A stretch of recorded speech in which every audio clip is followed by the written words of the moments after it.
apartment 5B.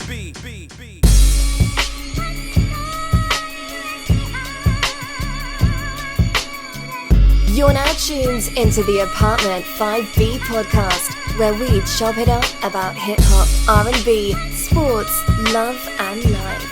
Hosted by Kill.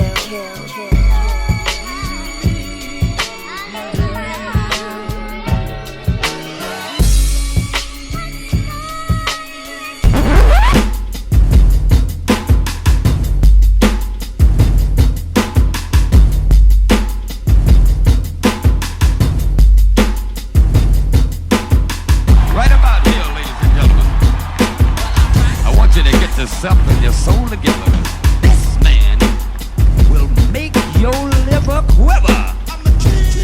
What's good? You are tuned to the Apartment 5B podcast. I got my crew with me in effect. I got my co-host back with me, kinda, sorta. For like it's the camera's not working, so we just got Portia's face everybody this week. So, sis, what's good? You good? I'm good. It's so good to be back. Partially, I guess. But yes, it's very nice to be here. Thank you, guys. No doubt. I got my brother Eddie out of LA rocking that bench to the Turtle Vegas yes, kill sir. Will Eddie. Sure. What's going on, good brother? Yo, man, I'm good, man. Portia, man, you know, you can't be letting them bears eat your webcam. That is true. Yo, Portia be sending us videos of bears like at her front door, like a stray cat. Like she just be having stray bears at her front door in Vancouver. JR, the R&B rep. What's going on, good brother? What's going on? Feels good to be back, man. No doubt. Y'all know me. Let's jump right into it. Forgot who it was on Twitter. Please blame the mind and not the heart. They were like, Kill, you should do a show about you. Have you ever done a show about like what happened to these people? And I said, we did one for producers. It was like a milk carton show, like, yo, whatever happened to Megahertz, who was doing beats for a while, you know, whatever happened, like you would just look up and it's been like 20 years since you heard a beat minus beat. You know what I mean? Or it's been 10 years since you heard a beat from such and such. So like, what happened to these people? So we are looking at MCs, groups, singers, R&B, hip hop, everything that, you know, it was they may have had a song out, maybe they had a dope album out and you thought they were going to be dope. Not saying you thought they was going to be on the Mount Rushmore hip hop, but just that they was dope enough that you wanted more music from. And you never got it. They kind of just disappeared. And then my challenge was to then try to do a little bit of research on them, you know, to maybe figure out what happened. And truth be told, I found out a lot of stuff about a lot of these artists. A lot of artists, I was like, oh, they only had one album out. Come to find out, they had like 6 albums out. You know what I mean? But it just never, word didn't get the air. And then there are a couple of artists who I want to touch on too, to kind of just talk about how big social media is. And the reason why I'm saying that is because I'm gonna name a couple of artists who are Apartment 5B fans that I don't think if you're on social media, they may have ended up on your list too.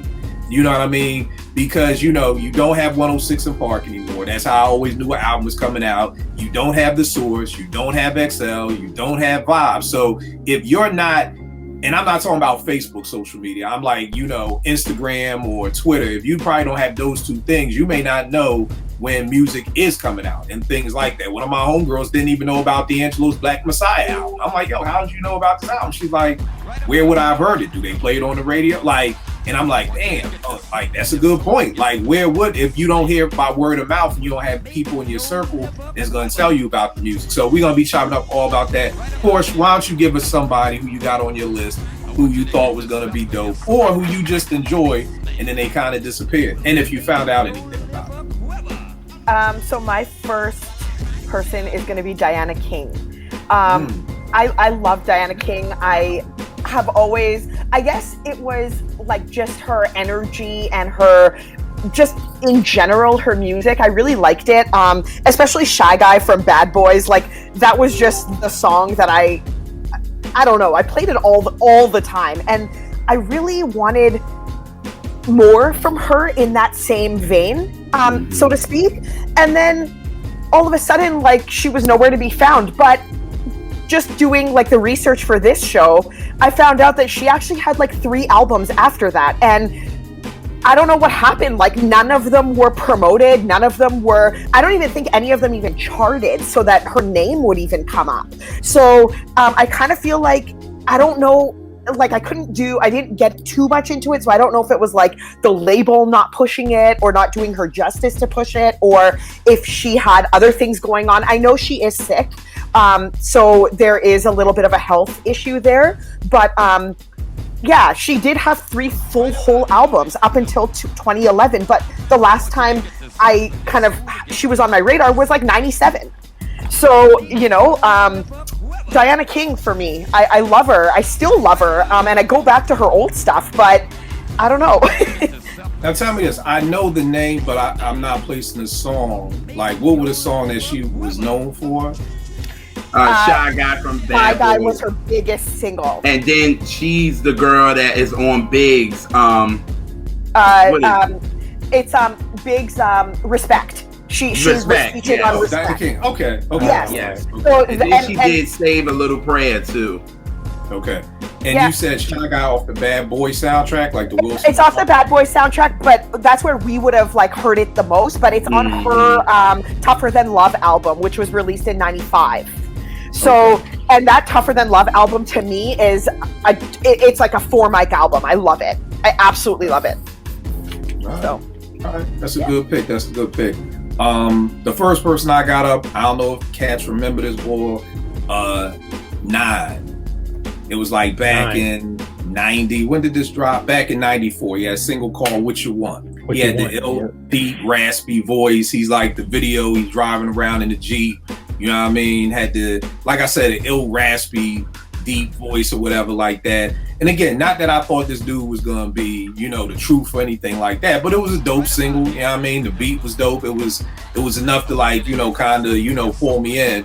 And then he was on Profile back in '94, and then he kind of just disappeared. And just like what Porsche said, doing a little digging, he had 2 more albums out. He had a joint called Cloud 9 out in '96 and Queen out in '09. And then I think in maybe 2015 he linked with the Snow Goons and was working on an album. I don't think that ever got released, but yeah, he kind of just disappeared. What I'm seeing a lot of times, and we'll come to like at the end and we'll kind of talk about themes that kind of link a lot of these people together. But just for a lot of people that I was seeing like there was a couple of underlying themes that kind of went all together. Now on the R&B tip, I got this group called Christian, who was down with Rockefeller Records, had the Ghetto Cyrano album, the joint Up in Smoke or Full of Smoke or whatever. It was something to smoke. Full of Smoke. But I was just listening to that joint the other day. That joint still sounds just as good as it sounded when it dropped back in '97. I just thought they was dope. I thought it was incredible, but then they just disappeared. Again, doing some Googling, find out. I knew one of the brothers was still there because he did the song All Right with Free. And I think Just Blaze did the beat, which the video was out for that. But so one of the brothers, Alan Anthony, stayed on Rockefeller and did that. Then the other brother, Kenny Ski, got a new partner, some boy T-Ross, and reformed Christian in '09, and then they dropped the album. But it wasn't the 2 brothers together, so it was Kenny Ski and T-Ross. They kept Christian going. Yo, I forgot the name of the video. Just YouTube the video. Like they're like doing it's like it's Purple Rain. You know what I mean? So the video's kind of funny. The song isn't that great, but it just didn't have that same soulfulness that, you know, Ghetto Cyrano had. I love that album, love that song. They redid I Just Want to Get Next to You by Rolls Royce, which was a great remake. You know what I'm saying? So those are the first 2 people I got up. JR, who you got up for on your list? So it doesn't matter what era and all that. It don't matter. No, whatever you want to do. Okay, so I'm gonna start with Lisa Fischer. I'm gonna start with her. Yeah, she was very promising. You know what I mean? Especially with her single, and she got the Grammy for it, and it was a big record. But she got a Grammy for that, John? Yeah, that was the first time that the Grammys gave a double. They gave 2 people an award in the same category. Patty got it, and she got it. Okay. And I expected her to go, but she was like, yo, the front ain't for me. She was like, I'm the background one. I'm like, you know what? You kind of got to be into yourself to be a lead, because it got to be all about you. And I think she said that she got so comfortable with being in the background with Luther and Shaka and all them, and she was like, you know what? So do me this justice. So the history on her, she was a background singer. She started out as she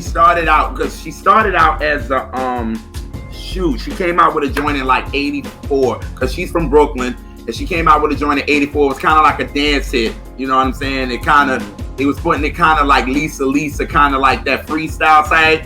Right. And then after that, she started doing background for Shaka and Luther, and then she became Luther's like go-to girl. You know what I mean? And then after that, Luther was like, yo, you too good. Like Roberta did him. She was like, yo, you too good. You need to sing. And she was like, all right, I'm going to do it. And then when she realized what it was, she was just like, this ain't my bag. I'd rather be in the background. I ain't got to be all in the front. I don't got to, you know. And then she understood the politics that went along with it. And it's like, you know what? I'm going to be a background singer. Let me be that. And I was just like, damn, man, because it was like, if she would have, if she could have kept going, it would have been great for her. I think if she would have got the right songs and Luther being on the side of her and really pushing her, she could have been all right. Like, she could have been really one of the girls that kind of been like with the Whitney and Mariah and all that kind of stuff. So I think it could have worked, but she was like, that ain't my thing. I'm gonna stay background. So she now, like, she doing background for the Rolling Stones. She was doing background for Tina. Like, she do background for a lot of people, and she's happy with it. So I say, hey, if you're happy with it, I love it. So, but I think she could have been a great solo artist, though. Yeah, How Can I Ease the Pain was definitely one of my favorite slow joints back in the 90s. That's a classic joint. And again, that just goes back to you know what you want to do, knowing that you want to play the background, and you know the everybody ain't meant to be Beyonce. You know what I mean? Everybody ain't meant to, you know, have that lead role like that. So now that's definitely a dope pick. Got a daddy like hers. Yeah. Eddie, what you got for your first pick, good brother? All right, I got Lady Luck.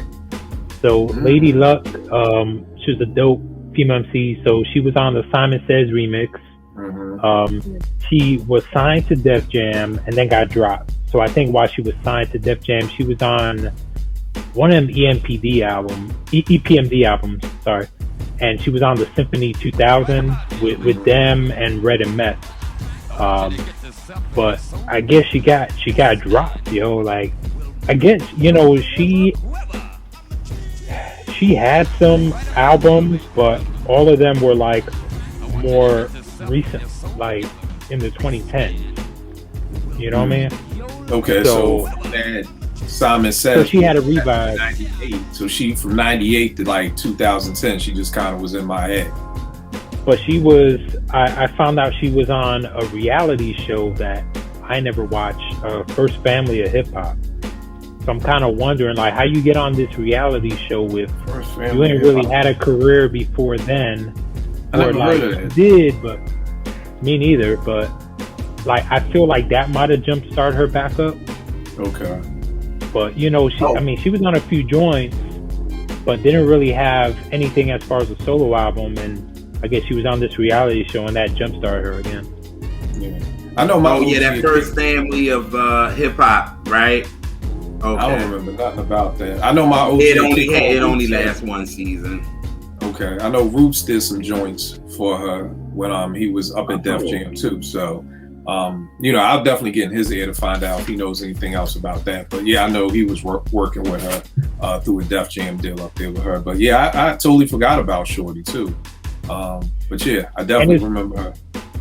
Yeah, it's crazy because, like, when you talk about female MCs, it's kind of like, you know, do we just weed them out? Because it only seems like there's a few that stay there in the spotlight, you know, but there's so many that come and go. Right.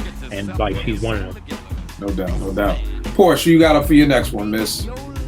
Oh, okay. This one is kind of sad for me because to me, okay, it's Hussein Fatal from the Outlawz, and I think I will proudly wear the badge that I am the only person in the world that likes the Outlawz and Hussein Fatal, and I'm okay with that. The Outlawz, that's Pac's crew, right? That's Pac's crew, yeah, that he made.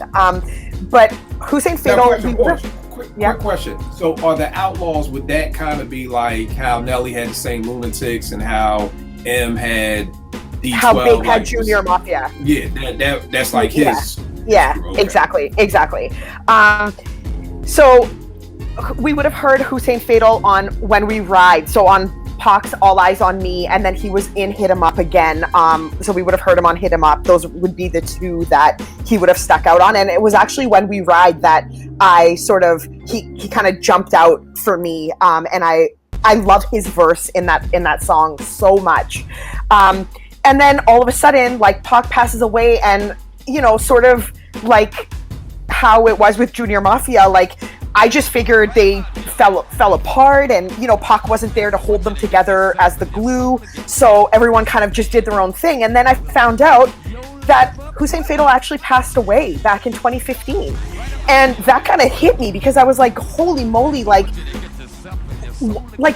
where did the time go, and what did he do in that time? And he actually tried to get his career, continue on his career. He had started his own label at one point, and he teamed up with Ja Rule at one point in 2003. Then he put out mixtapes, but it was never enough, to kind of get him on the radar again. I think Pac's backing was really, and I'm sure everyone would attest to this, is Outlawz were really front and center because Pac featured them all over the place, all the time. So they were always kind of in our ear. And then when Pac wasn't there to do that, we all sort of lost track of the Outlawz, regardless of how much we wanted to follow them. And they kind of knew that. Yaki Gaddafi went to New Jersey because there just wasn't business opportunities in LA. So, Hussein Fatal passed away in 2015. That kind of hit me really hard when I was doing the homework for this show. I literally mourned it as if it had just happened, because to me it had just happened. So this was really, really devastating to me, and it kind of shook me a little bit to kind of check up on or try to read up on MCs that we used to like or were on our radar, and like we don't hear from them in a while, like, I don't know, it just made me super sad. So yeah, Hussein Fatal. Yeah, the crazy part about that is, like, when we talk about Big and Pac with Junior Mafia and with the Outlawz, it's one of those things that is kind of like you really got to try to, I guess, find a way to like prove your worth outside of whoever's pushing you. You know what I mean? Because it's kind of just like I don't know why I was thinking about this. Like, oh, how did I not? R.I.P. Michael Williams, Omar from The Wire, Chalky, Chalky White from Boardwalk Empire, an amazing actor. It's just crazy. Porsche, you're the one who hit me with the news first, because this new gig I got, I'm not even really on Twitter the way I used to be during the day. So when you hit me with that, I was just like, whoa. And I think I was like reading an article, and I think it said like his agent or somebody was outside, but it's just like, yo, if you're only, and again, I don't know, but I'm just saying, like, if say I'm JR's agent and he's an actor, and God forbid he passes away, then it's kind of like, what do I do now? You know what I mean? Right. Because it's like, now that he's gone, now like I'm, it's kind of like having to build that brand. I was in the barbershop talking about Rich Paul, and it's like, the only reason why we know who Rich Paul is because of LeBron. He's the only NBA agent who most people know his name, and that's only because he has LeBron. So when LeBron retires in 2 to 3 years, he'll still have, his stable of players that'll be good, but, LeBron is like the bread and butter. You know what I'm saying? Yeah. So it's like, that's the thing. Like, he can hold with the whole Ben Simmons thing. It can be, hey, yo, if you don't let Ben go, I'm not going to get none of my other players to come, because he has that LeBron power. So it's just sad to see how, like you said, with the Outlawz, and I won't even hold you, I wasn't up on them, but just from Junior Mafia, the same thing. Like, they just disappeared, because it was like, once Big died, it was a wrap. You know what I mean? And it's just like, you know, wow. And if you see C's 9 times out of 10, he's giving an interview about Big. You know what I mean? And he's been doing that for the last 20, 25 years because it's almost like nobody cares about what you did, you know, right. And everything like that. So definitely messed up. The next person I got, it is M.A.R.S. This was the boy who set off Clones by the roots. You know what I mean? First of all, let's talk about the ill capers and front ass flying, now called vapors. Just, you know, and again, I'm not saying it was this good, but when I first heard it, it brought back memories of kidhood with Scenario. When I just put on Scenario and it's just like, oh, damn, who the fuck is this? You know what I mean? Again, I'm not saying it was as dope as Kidhood. I'm just saying that this is the Roots' first single for the second album. And I'm like, who is M.A.R.S? You know what I mean? And to have somebody new set it off and he killed it, and that was it. Like, you never heard from him again. Digging through the crates, finding out some stuff. Him and Malik B had recently, of course, before Malik passed, had started a label, TUB. He dropped the single Black Caesar, and he had a distribution deal with Soul Spasm, which is like an indie. They do a lot of distribution for underground hip hop and everything like that. But the boy's actually on Twitter. It's COOPTALIUP Boys, BOYZ. So he's still around. You know what I mean? I still think he's making music. But it's just like, I mean, what Clones had to drop in '96. You know what I mean? So he really disappeared for a while. I mean, there was times I was hoping I'd hear him on Things Fall Apart. You know, I was hoping you'd hear, you know, he'd get signed to the Roots or something like that. But yeah, just nothing kind of ever came from that. So yeah, that was bug for me. You gonna put this clip up? What happened? You gonna put this clip up so you can get people mad again? Wow, but this one be getting people back. No. I'm not. Hey, I told people until somebody can screenshot me. Here's my thing: if you were gonna swallow a grown ass man, nigga, you better own some albums.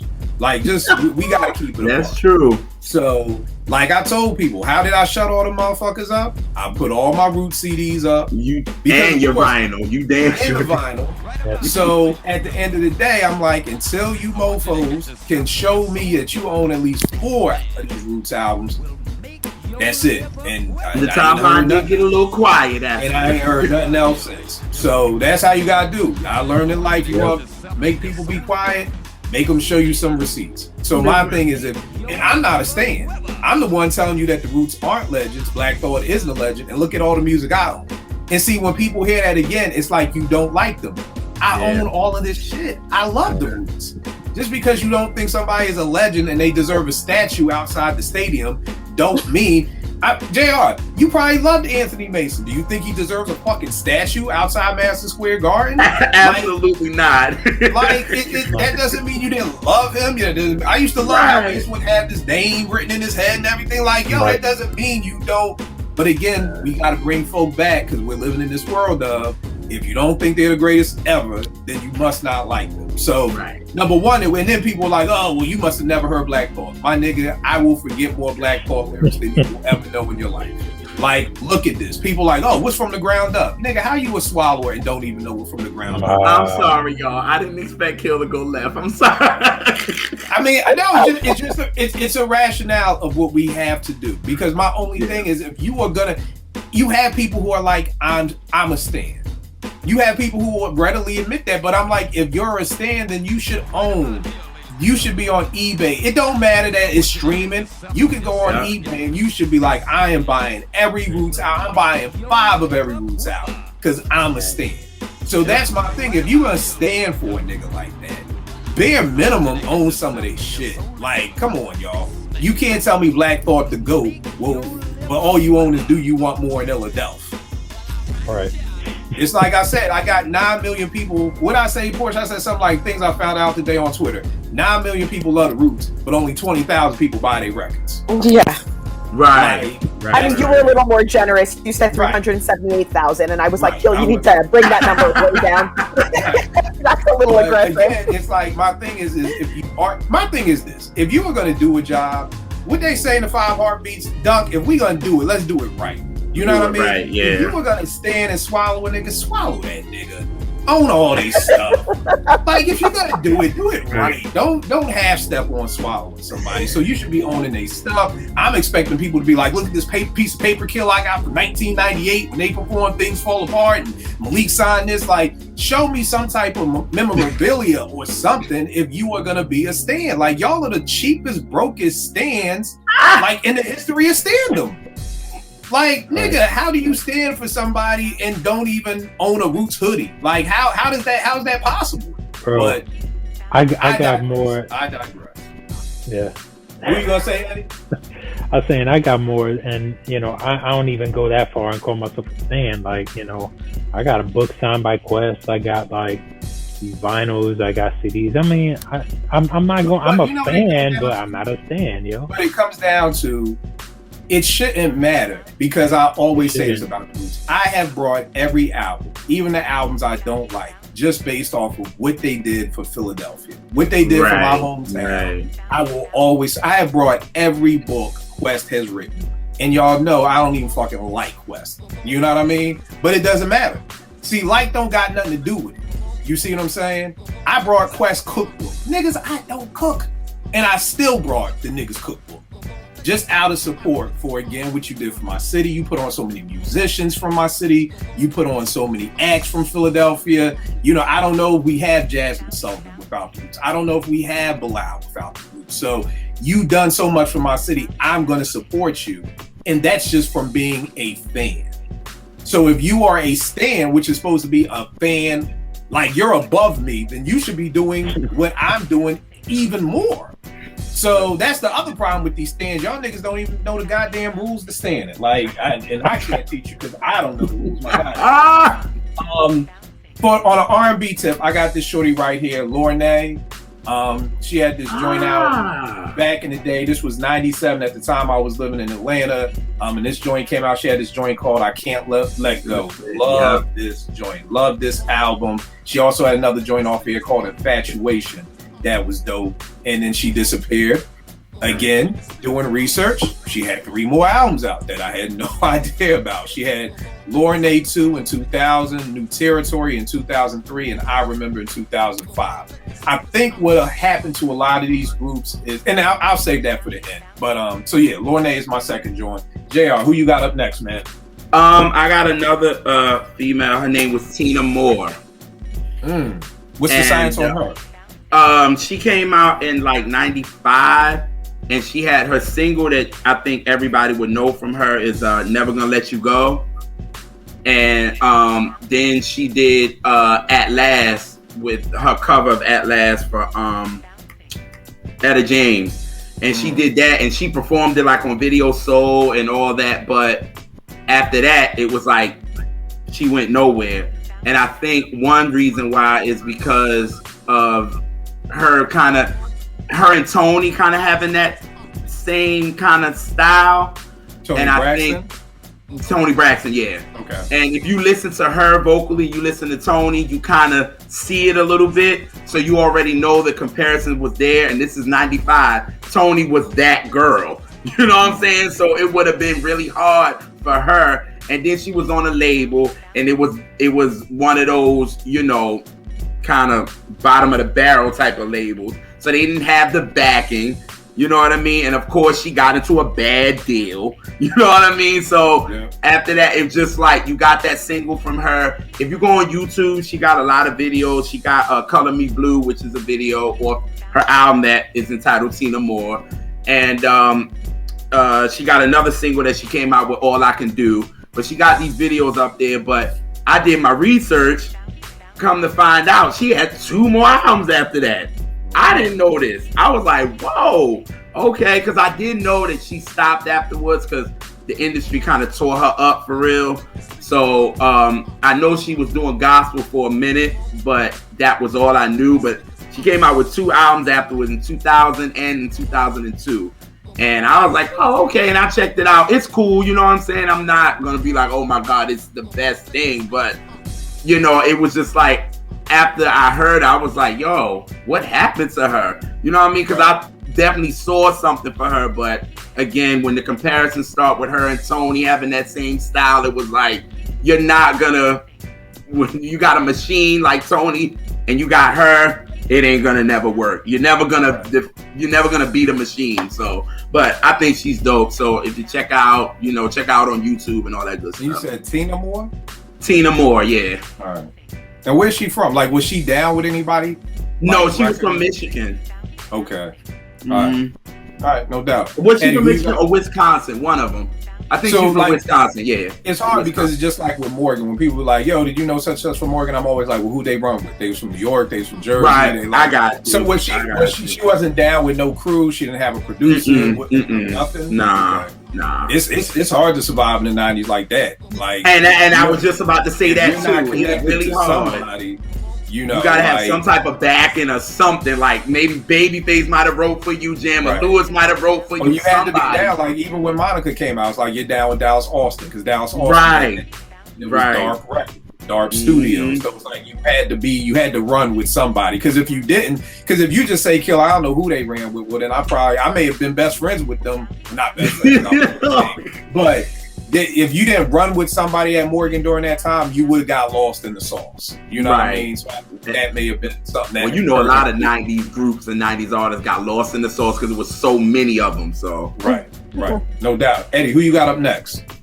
All right, so I got two, but I got two because it's really. I'm really wondering what happened to Flipmode Squad and the members, right? And I won't talk about Rod Digger because I feel like most people know what's up with Rod Digger. And Spliff Star has been Busta's hype man even after Flipmode dissolved. Like he's still around Busta, right? That's his man. But really, like Rampage and Lord Have Mercy, right? So Rampage apparently, like, because that Wild for the Night was crazy. Just crazy. I mean, a lot of that was Busta, right? But it's still a dope joint, right? I mean, he wasn't whack on it, right? He had energy. It was pretty dope. But yeah, I guess, Flipmode had a falling out. And after that, I guess he had dropped like 2 more albums. Like, so that first album came out in 97. Then he had another album in 2006 and a third album in 2013. And I ain't heard of either of them. And do you know if they were indie releases? Like, do you know if he was on a label? I think so. I think so. I know Lord Have Mercy had I want to say like 2014. That was like an indie release. Lord Have Mercy. Like Lord Have Mercy always intrigued me. Like his voice was just so different, crazy. Like that. What was that joint on the come in? The Flipmode versus Def Squad. Yeah. Like that was probably the first time I heard him. I was like, "Yo, what the hell?" Yeah, he had the ill voice, big. The crazy thing, a lot of rappers with ill voices, a lot of them didn't like last. Like again, I'm sure if not anybody. When I first heard Helter Skelter, it was like, "Yo, rock!" Like if you would have told me who you think would have ended up big or rock. I'm rock. I mean, you hear his voice, like, but for some reason, a lot of these people who had those dope voices necessarily didn't always pan out right, which is kind of crazy too. Right. So yeah, man, I there's probably more info on like how they fell out because I know Busta, his label used to be Flipmode, and then he changed it to Conglomerate. Right. And then it might have even been something else. So he completely distanced himself from Flipmode altogether. Hey, maybe he was on his Prince joint. You know how Prince had the Revolution and the New Power generation. Prince always had a new band. So who knows? That's a good point. Yeah, he may have done that. Like we just gonna keep starting fresh again. Portia, you got up next for your next joint. So my next person is DJ Kool, and I don't know if a lot of people have heard DJ Kool or heard of DJ Kool, but he had Let Me Clear My Throat back in the mid-90s. And why is JR laughing? What is wrong with you, JR? I'm laughing at Kill. I'm sorry. What the look he gave you, Porsche, you should have seen. No, I knew it was coming. I knew it was coming. Listen, DJ Cool. Okay, I get it. I get that nobody might not know. Like, people might not know of DJ Cool, but if you everybody has heard Let Me Clear My Throat. That was just one of them songs. That song is on my hell playlist. Like, listen, I was trapped out. Are you serious? It's like, if I'm trapped out, hell to me. I used to watch this show, St. Elsewhere. It was like a doctor show for young folk out there. Like, imagine Grey's Anatomy in the 80s. So, and they had this episode where like somebody died or they kind of died, but then they came back. Like, but hell was different for everybody. So maybe for one person, this dude is just in a little canoe in the middle of the ocean with no land to be seen for eternity, and that's hell for him. So everybody kind of has their own hell. My hell for me will be trapping me inside Walmart with Dirty Dancing, The Breakfast Club, and Ghost on repeat for eternity, with a playlist of songs happening to play in my ears for eternity. And Let Me Clear My Throat is on that playlist. So that's I love that song. The funny thing, here's the thing, DJ Cool is, yes, he's not the greatest ever. I can admit that. However, he's fun. And he, like, I don't know.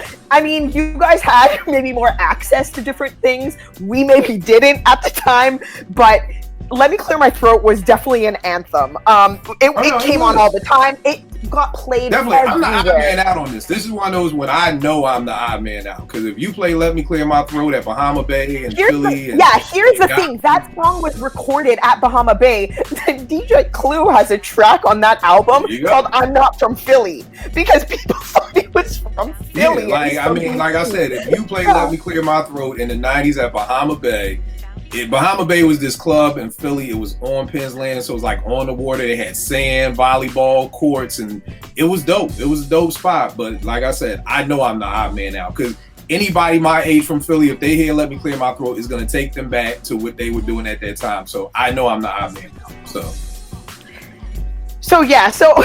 okay, well, anyways, for me, DJ Clue, like, Cool, not Clue. Cool, DJ Cool, sorry.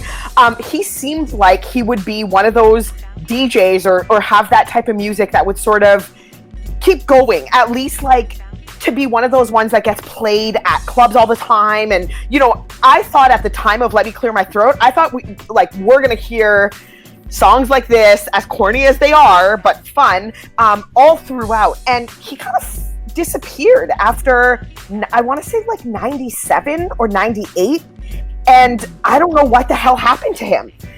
Like, still to this day, there's nothing on record about what DJ Cool is up to. So he's definitely one of those DJs that I thought would have more joints. More joints. Party joints for sure, and he just didn't. He just sort of what happened? The damn Cupid slides and electric slides. That's real. Came in and just kind of kicked down the door, and then you had Little John for a while, because to me he was kind of that way. You know what I mean? So I think that's what happened, because now when you put on a Cupid shuffle, it's just a rap. No matter where you could be at a bar mitzvah and people are gonna get up and start doing the Cupid shuffle. I hate the Cupid shuffle. I do. Like, I hate going to weddings. I'm like, y'all gonna play the Cupid shuffle? Well, just let me know. Or the wobble. Oh my. All right. Neither. So the next group I got up out of Philly, 3 times dope. These dudes were like Philly legends. This is an undisputed 5 mic classic in my eyes. Again, I understand it's a Philly thing. They had this joint out. This came out in 89. Then you had Live from Nicholas Land. This came out in 90. This first single was Weak at the Knees with Steve Arrington that they sampled for that. Arista was definitely trying to get them some more radio play with this joint, so it was nowhere near as good as the first joint. And then somehow they dropped the third album. My man Jace, who I used to run with in high school, was a dancer for Larry Lair, who was down with 3D. It was like 3D, Larry, and Kwame. They had a little crew. I forgot what the name of their crew was. But my man danced for Larry. He got me an advanced copy of their third album, Major's Flavors, which was stupid. To me, this is one of those albums that I think if it dropped 3 times dope would be, I'm not going to say a household name. Like, they weren't going to be tried, but more people would know about them. This album was crazy. It got shelved. It never came out. If you Google the No Words remix, 3 times dope, And that was like the vibe of where they were going. It's kind of like if you were listening to People's Instinctives and then you saw the video for Can I Kick It, the remix with the Baby Huey drums, that kind of showed me where they were going with low end. Like it wasn't gonna be all the bohemian rap shit. It was kind of like, this is kind of like where they're moving towards. So if you peep the No Words remix video, which was crazy, that's where they were going with this next album. And it was bananas, but they got shelved, eventually got dropped. EST is going on the right hits for Beyonce. He connected with Scott Storch. Of course, Scott Storch from the Roots, Philly. EST is from Philly. He wrote for Beyonce. I think for all the joints that Scott produced on Beyonce's debut album, EST wrote for them. So I want to say Grammy nominated, probably Grammy winning songwriter. You know what I mean? So he's been doing that. I don't know what's up with Chuck Nice. Woody Wood has a reality show on YouTube. He's fishing. So if you're into fishing, check out DJ Woody Wood's show on YouTube about, him fishing. You know what I mean? So that's it for 3D. On the R&B side, I got Adriana Evans. Man, this joint was crazy right here, man. This joint right here, Adriana Evans, Loud Records. I don't know. I mean, anytime somebody hears me playing this, they fall in love with it instantly. Like, I don't know if I've ever been able to do that with any other album. Like, as soon as, like, if I'm playing this in the house and somebody's over there, like, yo, what's that? Like, it's always an instant, it's almost like a gravitational pull. It's like a black hole. Like, literally, I don't know if there's been any other album that like, if somebody just hears that, you're just like, what's that? That's how good, to me, this album is. But then again, she disappeared, like everybody else. Went on to find out she had other albums out. She had 4 more albums out: Nomadic in 04, which was an indie. She had Kismet. Is that how y'all say that word? Kismet? Yep. Mm-hmm. Yep. All right. In 05, which basically was a remix album to this. Then she had El Camino in 07. And then she had Walking with the Night in 09. And those 3 joints were released on Expansion Records, which I'm assuming was maybe her label. She ended up marrying Dred Scott, who was the producer behind this album. So again, very, very dope album. Definitely wanted to hear more from her. So yeah, but if you haven't heard this album, check it out. It's most definitely worth whatever you guys spend on eBay to get this or whatever like that. So definitely get this. Gerald, what you got up next? Okay, I'm gonna take it back, Kill, because when you sent me this topic, it brought me back to when I actually started researching music. Honestly, when I was like 7, 8, when I started, Mom had me reading autobiographies and all this kind of stuff. And when you asked it, and I was like, and I told Mom I was doing this topic. She was like, I know who you gonna talk about. I was like, right, Mary Wells, actually. And that was the first person that I actually really started doing research with when it came to Motown, because all right, she started saying, Gerald, because you're the R&B guru, but our viewers may not know who Mary Wells is. So who is Mary Wells? Like, talk. Okay, Mary Wells she's really known for her biggest single is My Guy. That's what she's really known for. But she really was, if you want to say, she was really the first really queen of Motown, honestly, because she had so many hits, Two Lovers and You Beat Me to the Punch and Bye Bye Baby and all these, records. But it was like, after My Guy, it was like, what happened? You know what I mean? So I was like, what happened to her? And I saw everybody talking about it in her books, because she was the original queen of Motown before they gave it to Diana or Diane or whatever y'all want to call her, Miss Ross, I don't know. But she after that, it was like she was done. So I was like, yo, I gotta find out what happened to her. So come to find out, the money that she was making from My Guy was actually going to the Supreme single, Where Did Our Love Go? So all her money was going to the Supreme single to promote them. So you mean the money that was owed to her? Barry was putting it to the Supreme single and backing it to them. So she had a problem with that, because this was a #1 record. that I'm out here touring, I'm making money, and you're using my money to promote them and not giving me a dime. So then she took him to court.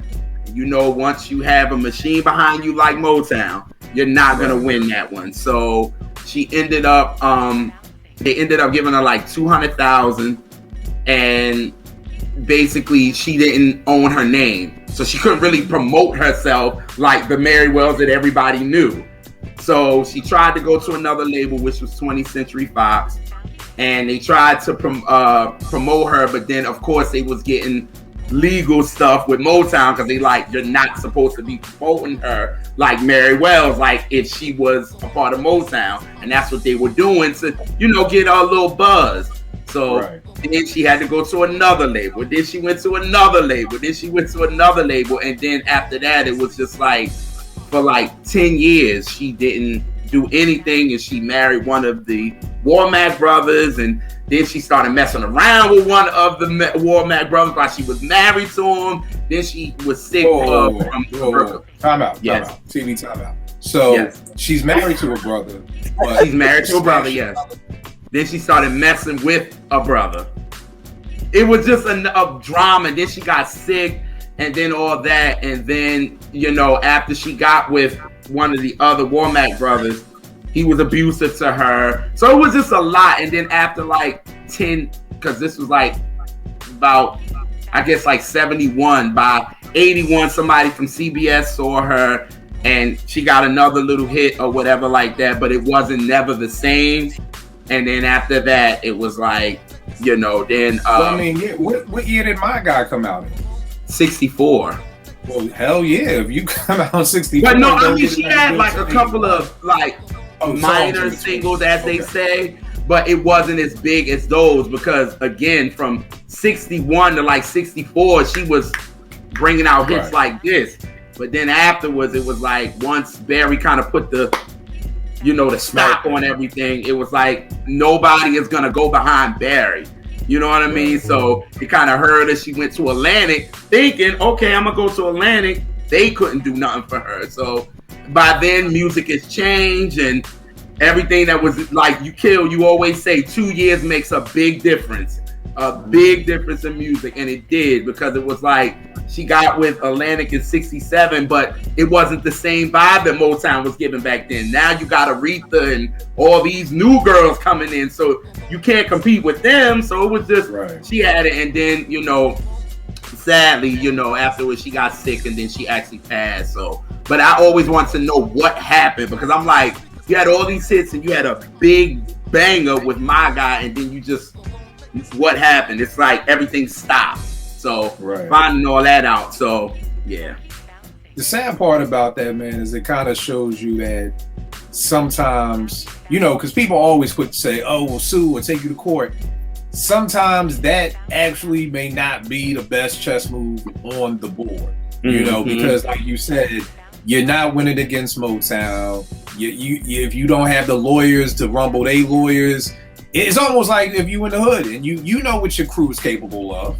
You know what your crew is capable of. If they not shooting nobody, and these dudes over here who you beefing with shooting people, you kind of gotta be smart enough to know we can't come in here with no bats and, you know, thinking we could just gonna go rumble. So you kind of gotta understand like who you're up against, and sometimes it's better to just walk away or just play the game. And it's funny, you know, when the whole MOP situation happened with me, with them using my beat, everybody's like, oh, you should sue MOP. And I'm like, let's just slow the fuck down, okay? Like, no. Like, do you want to be known as the nigga who sued one of the most beloved hip-hop groups ever? Like, no. Do you want beef in Brownsville, Brooklyn for the rest of your life forever? Like, no. Like, you know, it's like, and then on top of that, this is no disrespect, but people sue people who have a lot of money. You know what I mean? So if I'm going to pay a lawyer, then I need to be suing a Jay-Z, a Dr. Dre, or somebody who I'm at least maybe going to be able to get some money from. But then you also have to understand that, do you have the money to go back and forth with them?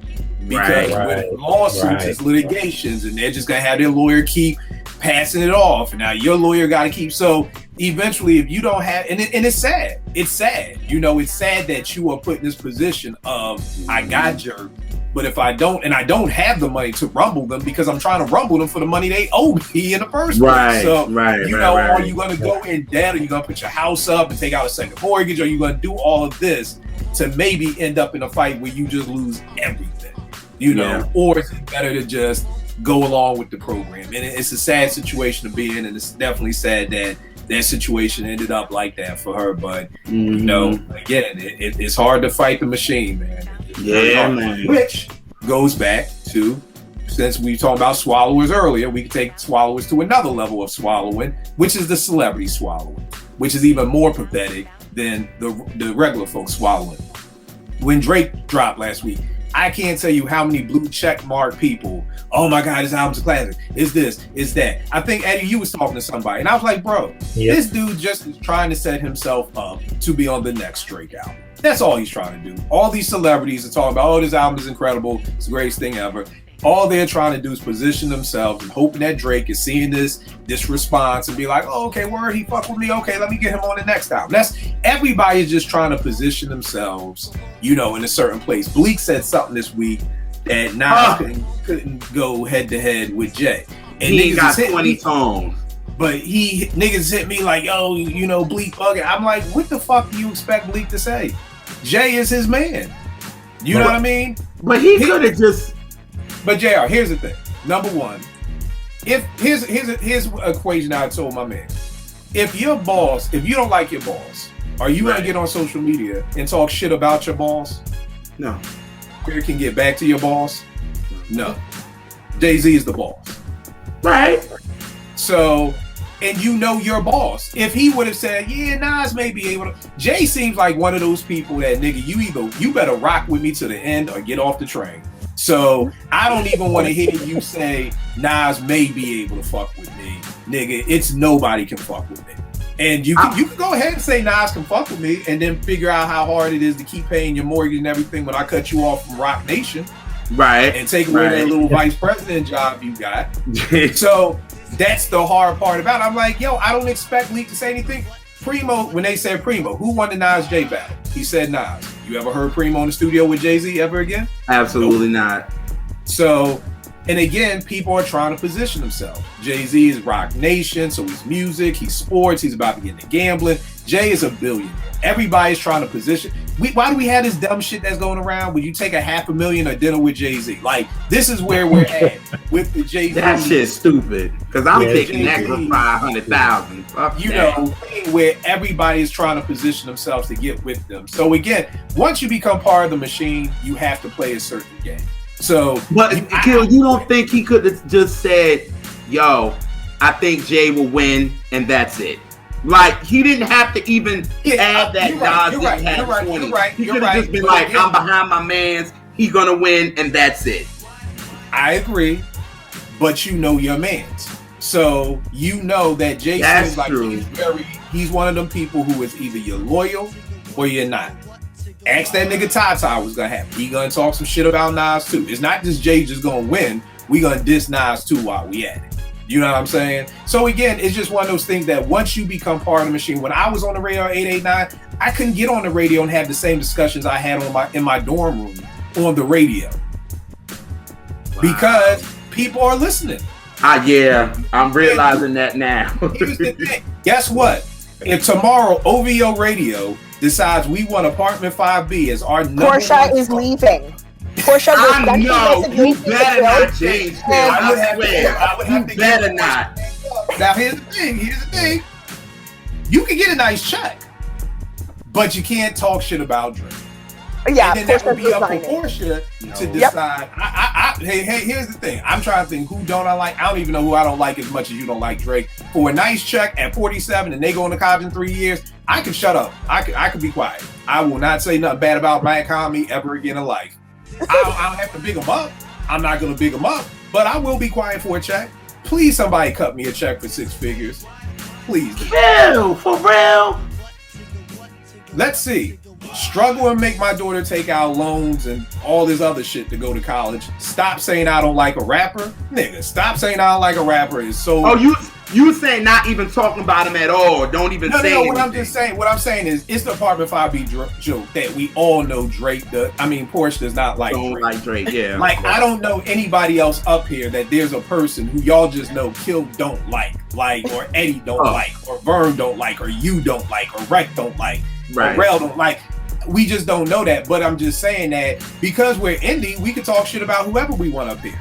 You know what I mean? If Tidal wanted to do us, guess what? We better not say nothing bad about Jay no more. Because Jay's listening. Yeah, we don't. And this is where you have to make those decisions. Do you want to stay indie and talk shit about people?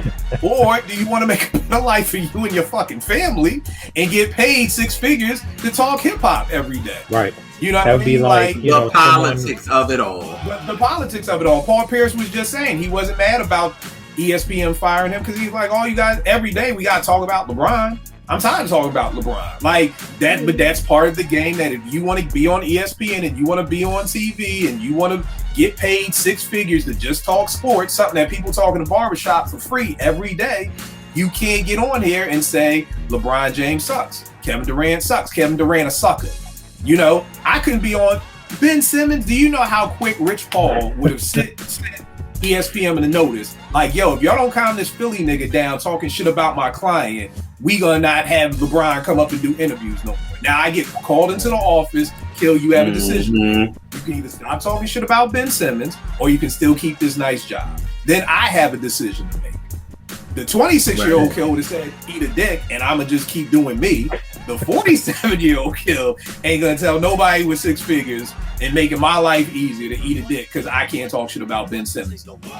Like, it's not that important for me to lose out on 6 figures to just say, I just can't say nothing bad about Ben Simmons no more. You know, so again, and here's the thing, that's just part of playing the game. And this is where people have to decide where you want to play the game. The closer you get to 50, trust me, everybody out there watching like Kill, you a sucker, the closer you get to 50, your priorities change, okay? Because again, I'm not selling out. If somebody's just saying, yo, you can't talk trash about Ben Simmons. If the topic comes up, you have to just say something, you know, something nice. And here's the funny part about it, we do it every day at our jobs. When you're in a meeting and maybe your boss says something you don't like, you don't be like, yo, that's the dumbest shit I heard. You know, we all silence ourselves to a certain extent. In our marriages, you know how much, please. You know how many marriages and how many jobs would be over if people could read minds? So again, let's not act like we don't silence ourselves on a daily basis. That's true. That's true. Like Chris said, you get into an argument with a dude, you can size this nigga up like, this nigga look like he about to knock me the fuck out. You know what? Let me just calm down a little bit. So again, we can act like what we silence ourselves on a daily basis. Daily. You know what I mean? So, and we do it for nothing near 6 figures. Or, you know, even if it is for 6 figures, it's not a celebrity job. We all know who Stephen A is. We're on TV every day. Are you going to give that up and struggle for the rest of your life? You know what I mean? Because then after ESPN lets you go, Rich Paul gonna call Fox Sports too. So you can't get black. Look like suckers, yo. What happened? You make us look like suckers in real life, right? We all do this in real life. No, we're not. It's not that you're a sucker. This is the maturity level. It's not that you're a sucker. Right. You were just playing chess. You are playing the long game. That's true. Because you know at the end of the day, it only hurts you and your family. You know what I mean? If you're working at ESPN, you're used to living a specific lifestyle. You know what I mean? So if, you know, for you to talk shit about one player, is that worth your daughter, you having to move out your nice big house, your daughter not being able to go to her private school? Like, as you mature, you have to put pride aside. You know what I mean? You have to. It's that Chappelle Show skit, when keeping it real goes wrong. There you go. You know what I mean? Right. He thought keeping it real. He thought keeping it real was more important. And it went wrong. Real. Wu-Tang. Yeah, and it can go wrong. And I'm telling you, there's a lot of folk out there who don't speak on it enough, but they really should, about how keeping it real went wrong. And I tell people all the time, this what people do. I'll die for my kid. Oh man, shoot me. Do. But will you put your pride aside for your kid? Right. See, that's the key. It's easy to talk all that shit. Oh, if somebody had a gun on me, and if it was me or my kid, of course it's gonna be me. Nigga, what are the chances that somebody's really gonna put a gun to you and your kid's head and say pick? So it's easy as shit to be like, yeah, I'm gonna do this. You know what I mean? Right. Me and T both got laid off. I called all my closest friends. Yo, pride to the side, my nigga. I need y'all to invest in Naomi. I need $100 a month for the next 8 months. And guess what, y'all? I can't pay this shit back. That's pride out the window to keep my daughter where she needed to be. You know what I mean? So that you have to learn to put pride aside. Now, with the 20-year-old kid did that? No. I would have probably went out, started stealing cars, doing dumb shit. All because I'm dead ass. All because I couldn't put my pride to the side. I get it. To just say I don't have and I need. Not only do I need, I'm not borrowing this money. Let me be clear about this shit, y'all. I can't pay this back. So this is your investment in Naomi's future. You see what I'm saying? So again, that's what we all have to do at some time or point in our lives. I'm sure we have all wanted to curse somebody out at our job. Numerous people out at our jobs. You know, I've been working since I was the day 16. I wanted to. Okay, so and how many times have you done it? So there you go. So some of us have been silencing ourselves for over 20 years. So this ain't no kill. This ain't you a sucker. Okay, I'm a sucker who got a nice job, a nice house, and a nice bank account. So I could live with it. I done talked so goddamn much, I done forgot who we left off on. Eddie, did you know? It was me, so it's on Eddie. Right, that was on Mary. Sorry. All right, so Kill mentioned someone who was down with the Roots, or at least for one joint. I'm gonna mention someone else, Rehani Saeed. I think that's how you pronounce it. Who's that? So Rehani he's an MC who was going back and forth with Black Thought on Dynamite. So that was a joint on Things Fall Apart that Jay Dilla produced. So yeah. Just for all the stands. I knew it. Just for all the stands. I know if you're swallowing thoughts so goddamn bad, y'all better own this. Come on, y'all. Gotta step your swallow game up in 2021. So the crazy thing about Dynamite was like when I first heard that joint, like I didn't know there was like another guest. Like I was like, Malik B sounds different, you know? That don't really sound like, and eventually found out, you know, who it was. But yeah, I haven't heard anything else from him. Like doing my research comes up nothing. I mean, about the only other thing that I could find is going back to Do You Want More? He had writing credit on Proceed. I guess Proceed 1, 2, and 3 he had writing credit on. So I didn't even know he was down with them back then. And I know, you know, basically the story was Black Thought. I think Black Thought took him with him to Detroit to get the beat from Dilla. Like Black Thought would go to Detroit and see what Dilla was cooking up because he had a relationship and all that. And so that's how he wound up on the track, and you know, not Malik B. But what was crazy is like the chemistry on that joint. You would think they've been rapping together forever, you know what I mean? And that's the only joint I ever heard them together. So it's kind of wild. That's crazy, man. I don't think I even ever realized that or even heard that name like that to even think about that. So that's dope. That's definitely a dope pick. Yeah, I mean, you know, I was gonna say he says it on his verse, like introducing Rahani, the mic champion. So he says his name, but the it's kind of hard. You know, I suck with lyrics, so thank you for telling me that's what he said, because I had no idea that that's what the lyrics were. So right, I suck on the lyrics, so I had no idea that that's what he's saying. Introducing. Yeah, now I gotta listen to Dynamite. All right, now I got homework to do. Porsche, what you got up next, miss? The last two I have, they're a duo, but they're also whatever. I'm just gonna put them together because both of them have disappeared. Lord Tariq and Peter Gunz. We all know where Peter Gunz is. I'm sorry. Go ahead. Finish. I apologize. I apologize. I jumped the gun. I apologize. Go ahead. Peter Gunz is interesting, to say the least. Right.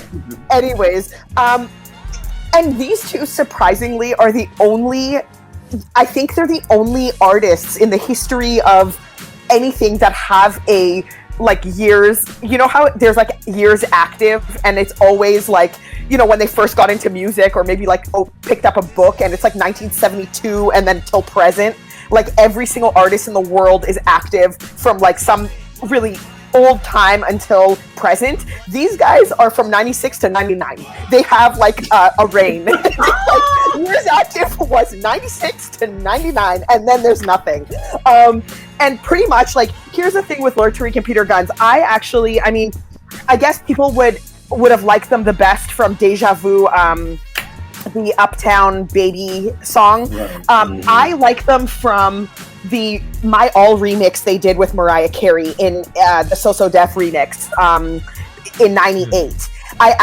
That's my favorite version of that song ever. And it's because of those two. And so based on that, I really thought that they would be one of those hip-hop duos that would appear on, you know, R&B, as an R&B, like, featured on R&B tracks, because they were really good at that on that track. But they sort of didn't.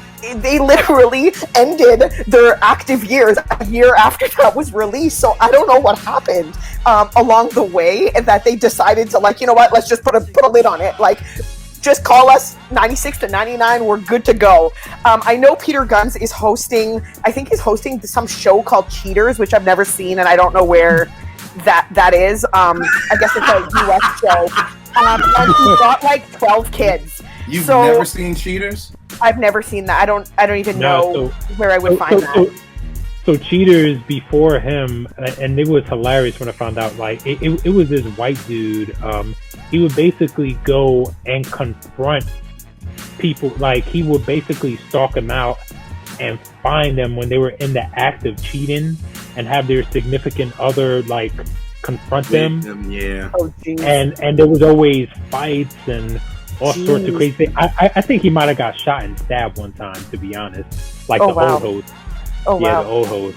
So why Peter Gunz would take that job? Right. Yeah, and Lord Tariq, I have no idea what he's doing. Why he would take the job is because he needs a check for about 12 kids. You know what I mean? He Keeps him in the limelight. Like he was that He was on Love and Hip Hop. But the other thing about Lord Tariq is, like, Lord Tariq goes back even before him and Peter Gunz. Lord Tariq was part of the Bounce Squad back in like 93, 94 with Doo-Wop. Mixtape DJ Doo-Wop used to have a crew called the Bounce Squad. It was Snagglepuss, who used to rap like Snagglepuss, the cartoon character, who was dope as shit too. Yes, at that time you could rap like Snagglepuss and be dope. It was Lord Tariq. I forgot who else was down with the Bounce Squad. But the whole highlight to a doo-wop mixtape was the first thing you played was always going to be the Bounce Squad rhyming over people's beats. So, like, that's where I first heard Lord Tariq. Then he got with Peter Gunz. I think the thing that hurt them is that song was put out independently. Then it blew up. Yeah. What happened was they never got the clearance for that song, because it just was like, well, we don't have to clear it. It's just, you know, we selling it out the trunk. Everything moved so fast that when that happened, they lost all their publishing, everything. I don't think they made $1 from that song. And the deal they may have gotten was probably like, oh, you guys got an anthem, so where's the next anthem? And it was one of those anthems, like, they weren't a Naughty by Nature. And what I mean is they weren't an anthem making machine. Like, you know what I mean? Like, that song was like a blip on the radio. It's like Annie Up. Like, that's an anthem, but you don't know after that, if you're not an MOP fan, you'd be like, oh, MOP was a one-hit wonder because all they had was Annie Up. You know what I mean? So I think the deal that they got was like, okay, boom, give us another anthem, and they could never really give you another anthem. And at that point, I assume, you know, reading some of the books, you know, if they did get a deal, then it's kind of like, all right, let's put something together real quick to take advantage of this. Right. And then the other part too is then when you get an album. And when you get sued like that, the label feels some kind of way about you. Mm-hmm. Like, right. if you get sued and you, well, you're a liability at that point. Yeah, you're a liability. It's almost like your wife catching you cheating. Like, that's literally the equivalent of your label being sued to that extent. Even though they were the ones that didn't get the paperwork right, but they blaming you. But again, the thing is just, because it moves so fast. You know what I mean? Right. You go from selling records out your trunk one day to now, I forgot what label they was on, Sony maybe, this big label courting you, yo, this song is a hit, we got to put it out ASAP, you know, and nobody's thinking, oh, but we got to get the sample clearance, which could take months. You know what I mean? Which is going to stop the buzz of the single. So, you know, just one of those hard pills to swallow. You know what I mean? So, yeah, that's a dope pick. But yeah, if you're looking for Peter Gunz, you can find them on Cheaters. Because if you find Love and Hip Hop, you would know Peter Gunz is a serial. I don't get those channels here. Right. I don't have those channels, so I don't see and, that. And the funny I'm thing, sure you can find it on YouTube, Porsche. Just put in Cheaters on YouTube if you just want to see. It's Maury Povich. I'm good. I'm good. I wanted Peter Gunz and Lord Tariq on some My All stuff, but it's not happening anymore. So, cool. The next person I got up, Trigger the Gambler. After he came out with Smooth the Hustler, with Broken Language, it was crazy. I was like, yo, these dudes is nice. Trigger's nice, had the ill voice, got to deal with Def Jam. Then he had to single out My Crew Can't Go For That off the Nutty Professor soundtrack. That was crazy. But then his album Life is a 50-50 Gamble was supposed to be released in 96. Kept getting delayed. Eventually it got shelved. And the crazy thing about this album is I recently just heard it, like maybe 2 or 3 years ago. And if you get into a 96 vibe, like I'm always telling people, like, you can't just go back and listen to an album in 2021 that was made in 1996, because it's not going to sound like anything that's out right now. You got to get a 96 vibe. You need to live with some 96 hip hop for about 2 or 3 days, then throw that shit in the mix. And to me, this would have been a 4.5 mic album. Like, DR Period is on the beats, so the beats are crazy. DVL Christ is on there. Like, so to me, it would have been a crazy album if it would have dropped when it was supposed to drop. So that's Trigger. The next person I got up on the R&B side is Vinnia Mojica. Shorty was like the native tongue songstress. Who? Vinnia Mojica. Vinnia Mojica. Okay, yeah.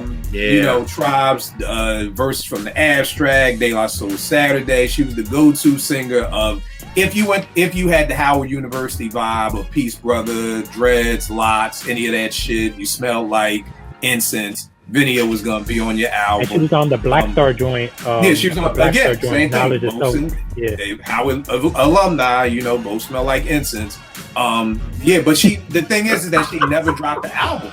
You know what I mean? Like, never. Like, and it's just like, yo, Vinnia, we're talking low end is 91.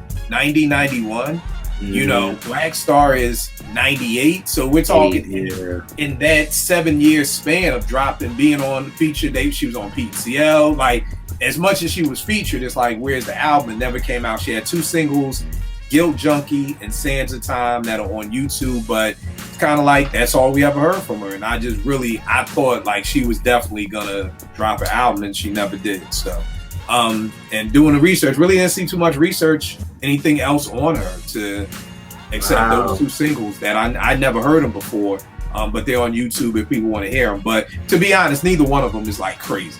Like, neither one of them. Like, Vinnia in my mind I thought she was going to be like an Erykah Badu. So remember when On and On dropped and everybody loved it and everybody was playing it? I really thought Vinnia Mojica would have done something like something that's so dope. Q-Tip would have did the beat, and you know, he would have done like a Janet Got Till It's Gone. Like, that's what I expected. Because something huge in these 2 songs. I mean, they are right. Like, to be honest, if it wasn't Vinnia Mojica, probably nobody would even like it. If I just told y'all I made these beats and this is some shorty I got singing, y'all be like, it's okay. You know what I mean? So I definitely expected more from her. JR, who you got up next? Actually, somebody that we all know whose career I wish would have been bigger after his second album, honestly. and I'm gonna say Tevin Campbell. And after 99, he kind of stopped making music. But I think in 96, where they went wrong was they sent him to Sean, and they sent him to Bad Boy and got that type of vibe, and that's what we didn't want. Bad Boy? He wasn't on there. They sent him there as far as the production and let Chucky was a part of it. Like, you know what I'm saying? He had that. And Stevie J did a lot of his songs and all that. But I think what album was wrong. What album are you talking about? Like, Back to the World. Back to the World. Okay. Back to the World. And that's when he came out with the little box braids and stuff. That was a bad one right Yeah. there. Yeah. But I think what went completely wrong is I think that after he came out with I'm Ready and 95 he did the Disney stuff, I think he should have went to the adult contemporary way. Like, give him Babyface ballads and that's it. You know what I mean? Like, that was his lane, because we all know by 96 the industry changed. It started being more sexual. You know what I mean? Like, it started to be, we didn't want to see no Tevin. Like, Tevin he sings. You know what I mean? Like, that's him. Do you think Tevin ever got caught up in the, like, whenever I think of Tevin Campbell, I just think of a little kid. Like, to this day. Absolutely. Tevin Campbell, and I'm sure he's probably 38, but I still think of this little kid. So do you think that played, like, is that just me, or do you think no? I can't take this dude serious talking? Like, he had the joint, the Prince joint that he did, Shush, right? Yeah, that was on I'm Ready, yes. Right. And I loved it, but it was like, Tevin, you kind of making freaky music, and come on, you a kid. You know what I mean? It's like Tevin redoing a Prince song. Like, it's like, I don't know. Maybe it was just me. I just always No. It is hard for people to kind of get it out of that kid vibe. But by the time he brought out I'm Ready, he was 18. Right. So it was kind of like, it was time for the step, but I just think it was wrong with him being a vocalist. They should have kept him with the Babyface and Prince ballads. And it didn't have to be overly sexual. Just give him like a I make love to you type of joint. Like, that's what he needed. He didn't need.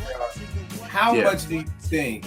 Because when you're saying 18, I'm like, okay, who else was out? Okay.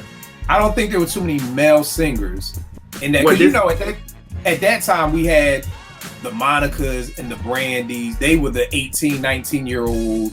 They weren't even out yet.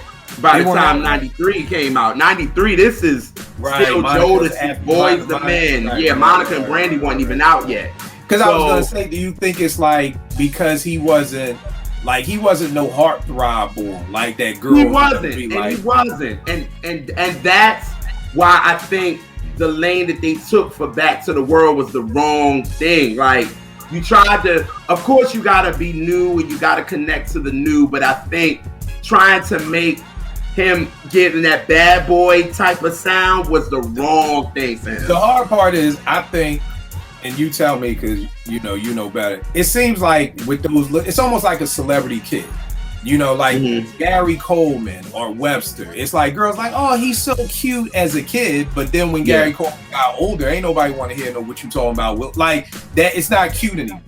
And you didn't move from a cute kid to being now a cute young man to like hold my interest or anything like that. I agree with you. I agree totally with that. That's why I don't think that should have been the focus anymore. It should have been now take him over there with the Celine Dion and them over there. Like that's where you should have took Tevin.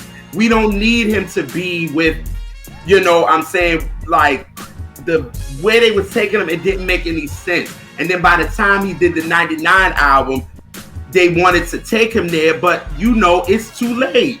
It's like we're in 99 now. Usher is that dude.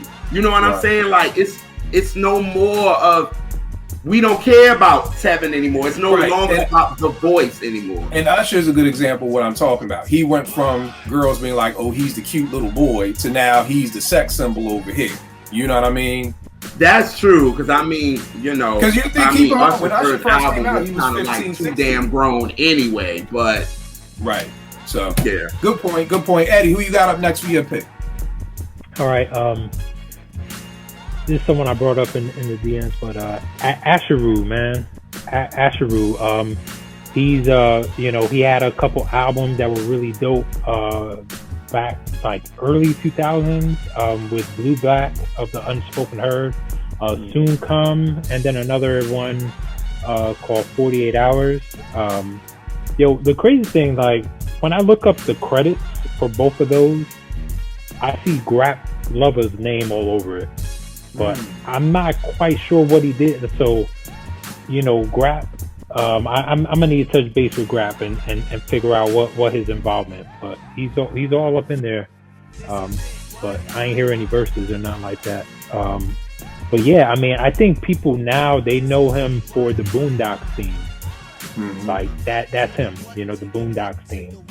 So he had those albums that I rocked with, and then I think solo wise, like he dropped just a couple EPs, and then until like 2013, he came out with another album that wasn't on my radar at all. Well, yeah, I mean, I think he had the Boondocks theme, which is probably making him money, and he's a teacher. I know, Kill, we were talking about that. Like, he came up with this whole hip hop curriculum, he had a hip hop curriculum that I used to write for, which was real dope. Like, we'd take a song like, I forgot what Lauryn Hill song I did, but it would be like you'd get a song and you would like break out like certain words. So if she said something about whatever song it is with heavy to take you to the Serengeti.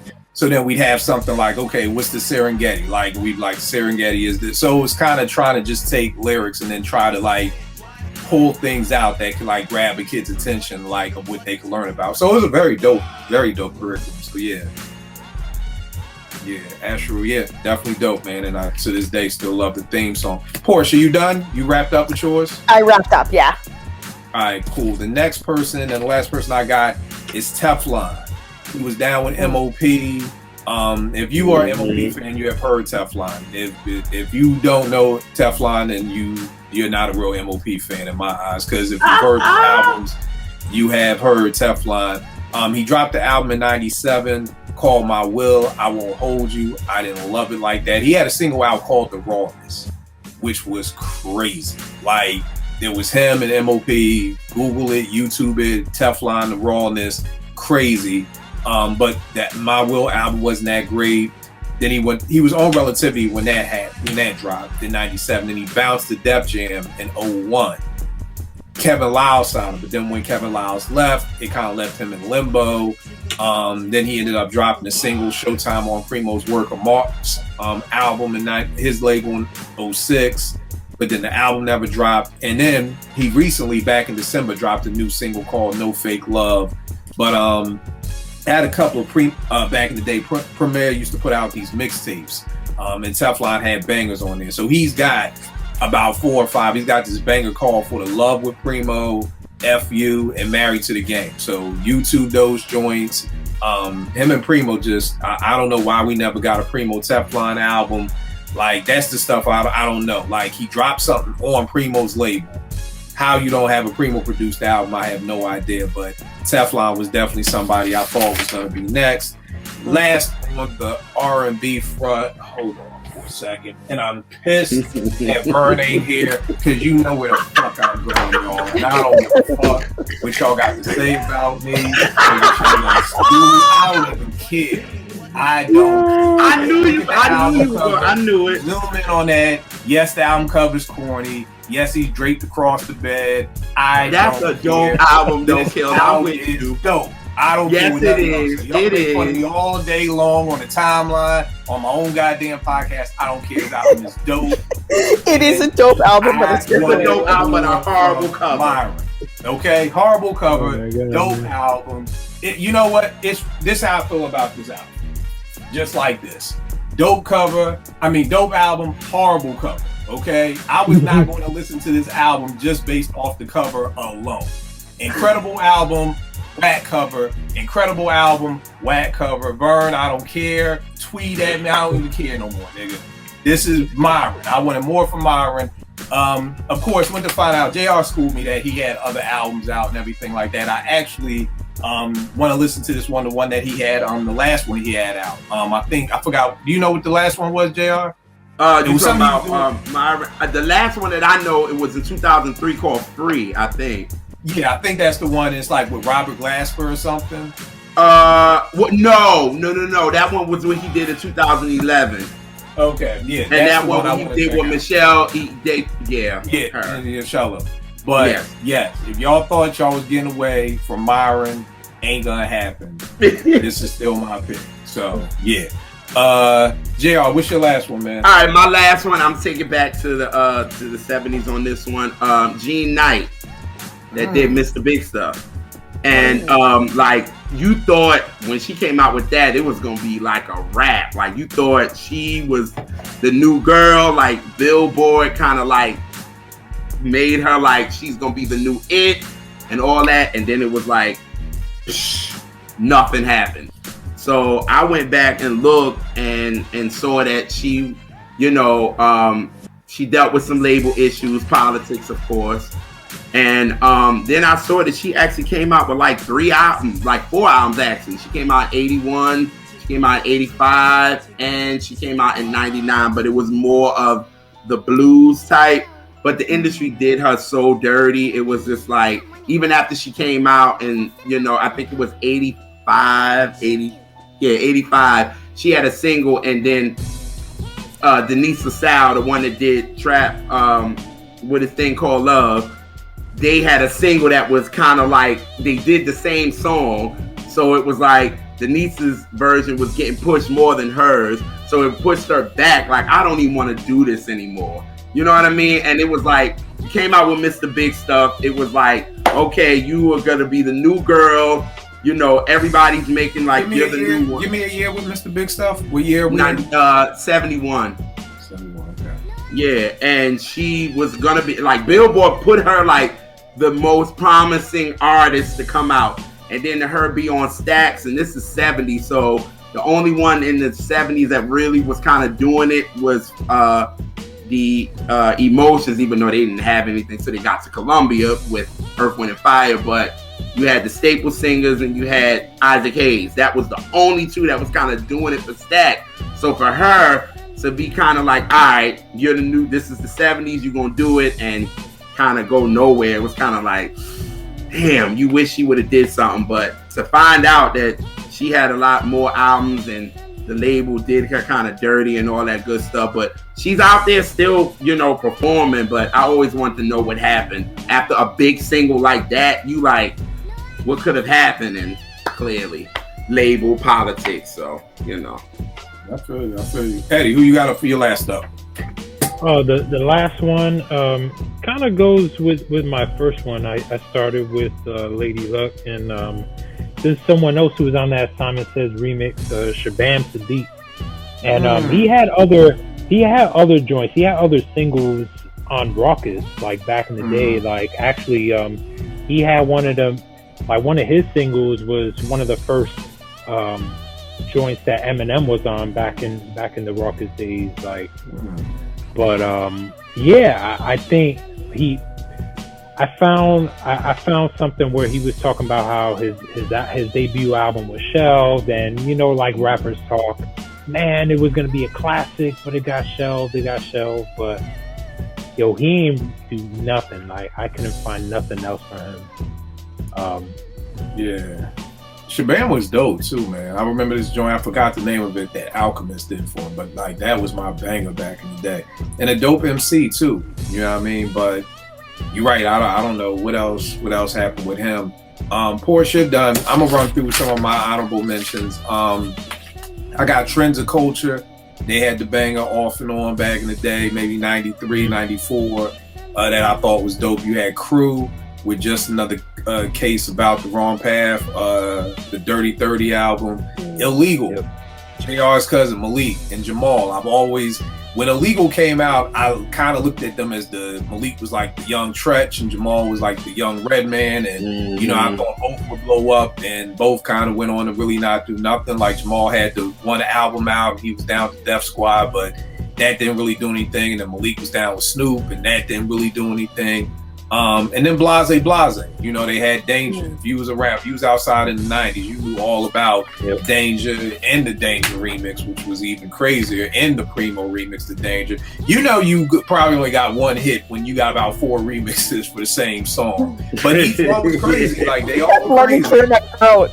Right, like the Let Me Clear My Throat, the Premier remix, the P Rock remix. 1,000 remixes. Right. So that's that. On the R&B side, I got Janelle. She was down with High Tech. She had a song called Around. In the video, they had Red and Meth, and I was like hyped for this because High Tech was in his bag when that came out. I was like, yo, a whole High Tech produced album would be dope. Just disappeared. Monifa, back in the day, who Heavy D had signed, who kind of just disappeared. I know nobody likes talking about it, but I used to love this album, Sparkle, the one that Candyman did. I love that album. Me too. So Sparkle disappeared. The Jazzy Fat Nasties, they're from LA, but they came out to Philly. Was married to Rich. Rest in peace, the manager of the Brutes. Jazzy Fat Nasties were dope. Alfonso Hunter was down with Eric Sermon and the Def Squad. He had this joint called Weekend Thing. He has an album out called Black Under the Berry, which was a crazy dope R&B album. Here's the wild part. The next up, Rel, who was down with Rockefeller, had a song called Love for Free. There was this time when these record labels were all signing these R&B dudes, and then they just had one album out, and then that was like that. You know what I mean? And then last but not least, Chico DeBarge. I loved his Long Time No See album. You didn't like that, JR? It's cool. Like, I love that album. And maybe it was because I was a D'Angelo fan at that time. D had been on hiatus for like year 58. So a lot of people say that too. He was just a fill-in for D'Angelo. Yeah, like, I feel like a lot of people say that too. I probably wouldn't have liked it as much, but it's like, yo, when you want to hear somebody and then here comes somebody else, you kind of get like that. Now I want to chop it up about some of the things that I feel like a lot of things happened during this time. I feel like everybody kind of said, for the most part, we thought they were done. But then you research and they had 3 and 4 more albums out. I think the label politics at this time was so crazy in the 90s because nobody knew what to sign. Nobody knew what was next. And A&Rs are like, you're getting signing people based off of, it's almost like a scout in the NBA. Like, you're scouting this talent, you're thinking this dude is a draft pick, and then when he pans out or it doesn't pan out, like, to me, this is why so much stuff got shelved, because Large Professors, the LP, this gets recorded in 95, 96, when they're getting ready to drop it in 96, Bad Boy's running the radio. So it's like, as a label, what am I supposed to do with this Mad Scientist single? Like, nobody wants to hear this. You know what I mean? So it's like, either take the album back and redo it and get Puffy to work with you, and then it's no, so then you get dropped by the label. Same thing with the Teflon issue. So many times you get signed, but these label heads, they trade teams quicker than NBA players. So like it was, Kevin Lyles signed Teflon, but then when Kevin Lyles left to go somewhere else, the new person came in, don't want Teflon. You know what I mean? So then either they don't work with you or whatever, then you go to indie route. The problem with the indie route from 97 to 2005 is we're still living in the print media era. So the thing is, as an indie artist, you probably can't afford a full-page ad in the Source and Vibe. You had labels that didn't even give you full-page ads in the Vibe and Source and things like that. You can't afford a commercial on 106 and Park. Because I'm just thinking about, how did we used to hear about new music? I know for me, it was either 106 and Park, BET, magazines, and newspaper, and that was it for me, because I probably haven't listened to the radio since 2000. So it's not even like I would hear, or think about it, where would you even see an interview with an artist right now? The interview, probably the Breakfast Club. But I mean, it's YouTube. It's YouTube. Right. That's it. Whereas before, again, BET, 106 and Park, I know I'm going back, but Rap City, Yo MTV Raps, you always knew when something new was coming out because somebody was, or there's a new single out, there's a new video out. Well, guess what? The street. Well, you already know the stickers, but that's going on. So that time, or even like DJ mixes, right? That kind of stopped too. You know what I mean? Like now it's all just playlist rotation. Right. They're not breaking new artists anymore, yo. Right. But I mean, I think that's the thing, that if you, again, from 97 to 2005, if you went the indie route, keep in mind, this ain't the indie route of right now. This isn't the indie route of Bandcamp. This isn't the indie route of, I remember when I first got my Through the Wire album on iTunes, and everybody was like, yo, how the fuck did you get your music on on iTunes? Like, yo, that shit is huge. Now it ain't shit. You know what I mean? So it's a different independent time then. Like, you know what I mean? So I think that's why we were like, oh, they had one album out. Then you research it, like, oh shit, they had 3 albums out, but they were all independently released. And during that time, if you weren't on BET, if you weren't on TV, you weren't, because again, spots ain't cheap. Labels couldn't afford commercials for BET. So if you an independent label, you damn sure can't afford these spots. So I'm thinking that's maybe one of the reasons why all these albums kind of went under the radar for us, because where we're looking to find out about new music, they weren't telling us about any new music. You guys remember Koch Records? Koch, for all the artists who would get dropped or go independent, whatever, went to Koch. They were kind of like the major independent. Right, They Jim kind of Jones, got all them them on Koch. Yeah. But again, even with that, you may get a quarter page of an ad. Right. You know how it is when you had a yearbook back in high school. It'd be like, take out an ad. Your fans want to take out a whole page. They want to take out a half page. So it's like, is that in your budget and everything like that? And even now, if you're not on social media, I feel like social media is the only way to find new music is coming out. And when I mean social media, I'm also including the internet in that of YouTube. Because again, I was watching the interview with Nas and what's his boy, Ebro. And you gotta watch that on YouTube. You know what I mean? So if you're my age 47 and you're like, I don't do the Twitter, IG thing, I'll just do Facebook for my family, then you ain't gonna know about nothing coming out. You aren't gonna know about nothing that's dropping. And 2 people who are Apartment 5B family members, Trey Lee. If I wasn't on Twitter and I wasn't on Instagram, how would I know Glory is out? Right. You wouldn't know Glory was out. Right. You know what I mean? If I'm not on the mailing list. So there's a lot of people who are really like, oh man, Trey, what happened to Trey Lee? He had Out Many Faces. I liked it. And if you're not on the internet, you're not then able to know. Like, it would be just like this.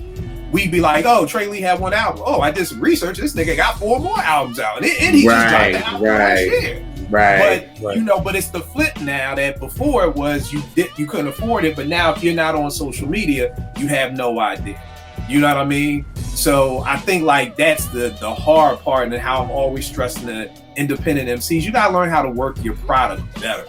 You know what I mean? You have to. Somebody asked me right after our thing on Monday, Porsche, how to build a following, and I'm like, you have to take time. Every person who tweeted out about, I did see when you put that. Group, I'm like, I thank them individually. Like, thank you for coming through. Not just a like, I'm replying to every single person. I didn't put 172 people in one tweet and just thank them all like that. Individually thanking them. And that's the problem that so many of these artists have, because they don't know how to work a record. You know what I mean? Because dealing with record labels, the people would call me and say, Kill, we need J. Rouge, you're playing yourself. Mr. Dave from Payday, either him or one of his interns will call and say, Kill, we need, you're playing yourself, the top added record this week. Like, whatever you need, Dave, I got you. When we come out to Baltimore, we're going to take you out. Like, all right, I'll see you when you get. You had to learn how to work a record, but the artist didn't have to work the record. You know what I mean? So the problem is now is that as an independent artist, you have to do it all. You have to rhyme, you have to work the record, you have to do all that, but you can't work the record being an asshole. All the people who called me on the phone to work the record were the nicest, kindest people. Why? Because they needed me to chart their music. So then you see indie artists I see it on the timeline all the time. Well, if you don't like my music, then fuck you. Oh, okay, great. Well, there you go. Like in there now, even if I did like your new single, guess what? You said fuck me because I didn't buy the last album, so fuck you, nigga. So, and it's just like, but again, that's why they kept the artist separate from the radio personnel or from the people who did that. You know what I mean? It would be so many times I'd be like, oh man, I think this artist is gonna be so super cool, and he come up here and he's an asshole. And it's just like, damn, wow, you know, I would have never expected you to be an asshole. But the problem is I never had to deal with you to get your music chart. With the independent route now, you are your product. So you can, if you may need another Twitter account, if you want to talk about Kill Whitey and fuck all these niggas not buying my music, put that under a different name. Get a burner account like KD. You know what I mean? Right. And then have your professional MC account over here that stays separate, because I'm not saying Jordan was right, but like he said, Republicans wear sneakers too. So you can't be on your timeline like, fuck all these people who ain't vaccinated. Well, them people not vaccinated may not want to buy your record now after you just said fuck all you people who's not vaccinated. You know what I mean? And here's the other thing, Kill. Like a lot of these artists, like a lot of times I'll be in like Twitter hip hop discussions and find out like I'm following like dudes and females that are artists, like they got music, but I wouldn't know. Like I may find out way later, like it ain't on their profile, it's not their profile pic, it's not their header, nothing, not their pin tweet, nothing. That's easy. That's the bare minimum. But here's the problem. And here's the other part. You want to be cheap and not pay me to tell you what the fuck to do. Like, that makes no sense. There are artists I work with and I'm like, fuck, I don't have a video. Let me go to their page. And I'm on their Twitter page and I can't find our video on your page. Like, my nigga, like, how is that not the picture? Wow. How is that not? How is your link tree not up there? Like, it. So that just, it always, so all that to just say that, you know, if you want to do it the indie route, you are really going to have to work your product very well. But most people don't know how a machine works because they've never worked for a machine. They never did radio. I did radio. I interned at labels. I worked at labels. I interned at rap magazines. I've seen behind the scenes. So I get it. Most people don't know that this is how a record gets on the radio. You know what I mean? Maybe they just think, oh, Gangstar just brought the record to me themselves and said, hey, can you play this? No, that's not how the game works. You know what I mean?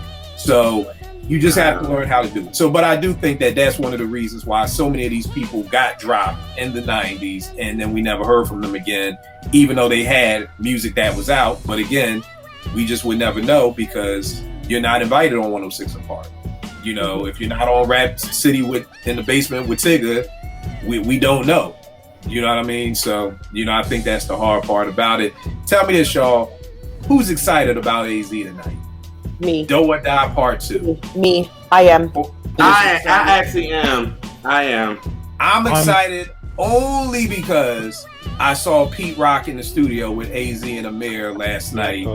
And so I'm intrigued. I think AZ and Pete are magic together. I think, you know, and again, Do or Die is what, 94, 95? So it's almost 20 years old, 20 years later. But that, I'm intrigued now because I really don't love the single. I don't love the single. I didn't listen to the single, thankfully. Yeah, me either, Porsche. I fell for the Banana and Tailpipe, Porsche. You know, me and you normally don't do singles, but it kind of was like, okay, I've been hearing about Do or Die Part 2 for at least the last 5 years. So it was like, all right, like I'm gonna have to bite on this one just to get me ready for it. So the single's not bad. I'm just not in love with it after 20 years later. But you didn't like Roger's single either, and you liked it after the album came out. So I'm hopeful. Right. No, I didn't listen to it before the album came out. The Black joint, what's it called? Ultra Black. Yeah, I didn't listen to it before it came out. But you're absolutely right. If I would have heard it first, I would have liked it. I like it before the album. So there you go. Maybe so I'm still hopeful this time. So yeah, were you gonna say that? I'm saying, like, I'm curious. I wouldn't say excited, you know what I mean? But I'm tempering my expectations. Like, and if it's dope, like, hey, great. I'm curious, so I'm definitely gonna listen to it. But like, I really have no expectations at this point. All right, no doubt. What y'all been listening to this week? What have I been? Porsche, what are you listening to, Miss? I listened to Blue's new joint. Have you heard the Blue Mickey Fact and Not joint? Yes. How is it? Yeah. Good. Great. Okay. Yeah, it's good. So that one, and obviously 21 grams worth its weight in soul, and that's pretty much it, actually. Just those two. I put down the Sky Zoo finally. So now I'm just on the M.A.R.S and Pete Rock joint and Blue, and I can't wait until Blue drops an album. So it's coming. All right, yeah. What you listening to? Right now I'm into the Lucky Day and Earth, Wind and Fire joint. Lucky Day and Vance Jazz. I'm just into Lucky Day right now because I was kind of waiting for Silk Sonic, but we can forget about that, and I'm over it. Done. That really just because the next single just wasn't it. Like that. It was not it at all. Like, and I was just like, damn, that you talking about a banger to like. Doesn't even move the like, and then they push the album to 2020. We don't even care no more. Like, I'm like, whatever. Like, Anderson, they dropped the ball out your album, Bruno. You bring out yours. They like, dropped the ball big time on that. Eddie, what you been listening to? Yeah, so Nas King Disease 2. You know. Oh yeah, I've been listening to that too. Yeah, is back in rotation for sure. Like I took a little breather, but now it's definitely back in rotation. That Benny album, what was it, the Pyrex Picasso? Mm-hmm. I really like that joint. Okay, I need to check that out. That's like old stuff, he said, right? Was it?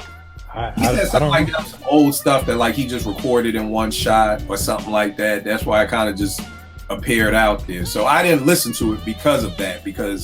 But I'm hearing everybody saying that they like it and they like it better than the plug like it too. So definitely. It definitely piqued my ears. All right, Porsche. Oh, your camera's already off. I was gonna say you may want to turn your camera off on this. I've been listening to Drake. Oh, good God. That album is long. It's yo. Between that and Donda, I'm like, I still haven't even gotten through Donda yet. Like, I'm still maybe at 17 because I can't just take. I ain't even started. I will say this: I'm not mad at the Drake album. It is not a classic by no means stretch of the word. No, I do like 3 songs. So. But again, Drake is Drake. Like, people are tweeting, texting, DMing me. Yo, why this nigga keep singing? He's a singer. Didn't he say you getting bodied by a singer nigga to me? Like, what are y'all expecting from Drake? He sings. Like, that's what he does. So when people are like, yo, why ain't he rapping? Nigga, he a singer. He told you he's a singer. Like, this like going to McDonald's talking about why ain't this burger good? Like, you know what I mean? It's McDonald's. Like, it just is what it is.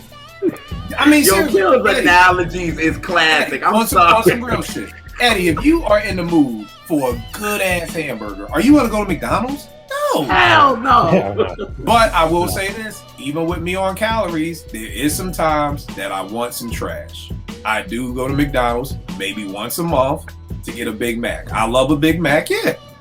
The thing about counting calories, it ain't a diet. I can eat whatever I want. I just got right. So once a month, I want some trash. Same shit with my music. You know what I mean? And again, I like Drake. You sound like Elise. Is he an MC? No, he's not an MC. He's an entertainer. Do I like the album? Yes. The song with him, Rick Ross, and Lil Wayne, Body. I like that song. I like that. Like, I'm like, and I think Bink did the beat too. I'm like, yo, that Wayne, and I don't even like Wayne, but Wayne bodied that one. So I'm not mad at it. So I've been listening to that, and I'm still Hitler wears Hermes 8 with West Side Gun, because like Stove God is like on 9 songs on it. So yeah, hey, I still he's finding newer ways to talk about drugs. He's in the Pusha T timeline of life that I'm like, yo, this nigga is still finding new ways to talk about coke. It's amazing to me.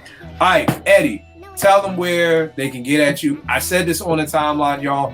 I appreciate people respecting my opinion, ask me to listen to their music. I can't do it anymore, y'all. It's too much music. It's literally too much. And then people expect you're saying it finally. Thank you. And then people are expecting me to like listen to it right now. They'll send it to me on Monday, and then Tuesday morning be like, "Oh, gee, what'd you think?" I'm like, nigga, here's the thing.